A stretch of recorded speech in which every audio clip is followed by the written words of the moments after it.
Hello guys, आज हम पढ़ेंगे बीएससी नर्सिंग फोर्थ ईयर के नर्सिंग मैनेजमेंट के प्रीवियस ईयर का पेपर 2020 का शॉर्ट नोट्स। इसमें पहला क्वेश्चन है staffing pattern in nursing college. तो नर्सिंग कॉलेज में स्टाफिंग पैटर्न किस तरह का होना चाहिए। तो staffing pattern refer to the required number and category of staff member in the nursing college. कितने नंबर और किन किन कैटेगरी में होना चाहिए। टू इंश्योर प्रॉपर टीचिंग, जिससे एक प्रॉपर तरीके की teaching, supervision, administration and clinical training हो सके। The staffing pattern is usually decide according to norms of the Indian nursing counselling. जो स्टाफिंग पैटर्न डिसाइड किया जाता है वो इंडियन नर्सिंग INC के अनुसार डिसाइड किया जाता है।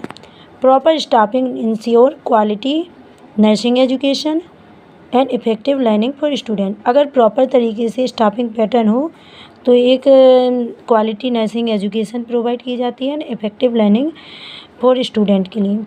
अब देखेंगे teaching staff in college. College में टीचिंग स्टाफ कितने होते हैं। तो उसमें होता है प्रिंसिपल, वाइस प्रिंसिपल, उनके बाद आता है प्रोफेसर, फिर प्रोफेसर के बाद associated professor, assistant professor, lecture,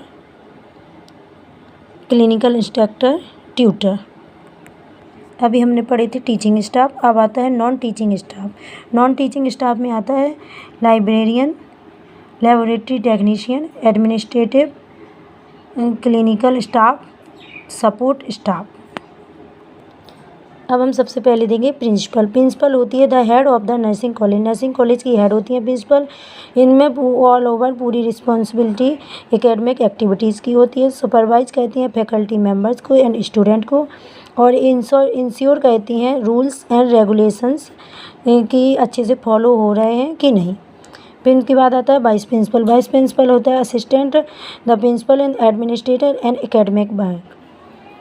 coordinate teaching program में कोऑर्डिनेट करती हैं। Take charge in the absence of the principal. अगर प्रिंसिपल नहीं रहती है कॉलेज में तो उनके एब्सेंस में ये चार्ज लेती हैं। थर्ड आता है प्रोफेसर। एक सीनियर फैकल्टी मेंबर होती हैं, इन्वॉल्व होती हैं ये टीचिंग, रिसर्च, एकेडमिक गाइडेंस में। और सुपरवाइज कहती है पोस्ट ग्रेजुएट स्टूडेंट को।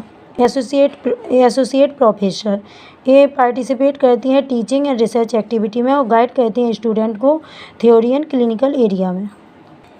फिर इसके बाद आता है assistant professor and lecturer. Conduct करती हैं क्लासरूम टीचिंग को और प्रैक्टिकल डेमोस्ट्रेशन को। सुपरवाइज करती हैं स्टूडेंट के क्लिनिकल एरिया में। इसके बाद आता है क्लिनिकल इंस्ट्रक्टर एंड ट्यूटर।